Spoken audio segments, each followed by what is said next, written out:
إن الذين كفروا بآياتنا سوف نصليهم نارا كلما نضجت جلودهم بدلناهم جلودا غيرها ليذوقوا العذاب إن الله كان عزيزا حكيما.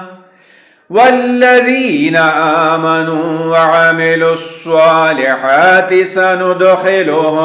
سندخلهم جنات تجري من تحتها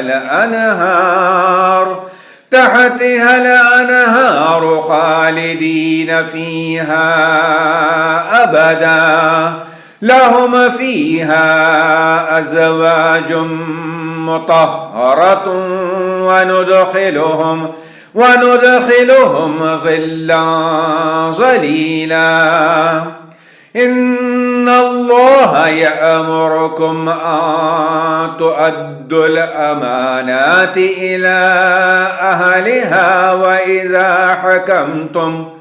وإذا حكمتم بين الناس أن تحكموا بالعدل إن الله نعم ما يعظكم به إن الله كان سميعا بصيرا.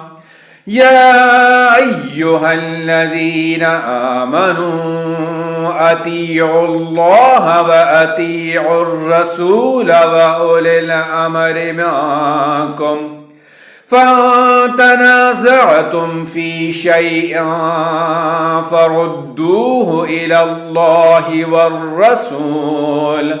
والرسول إن كنتم تؤمنون بالله واليوم الآخر ذلك خير وأحسن تأويلا.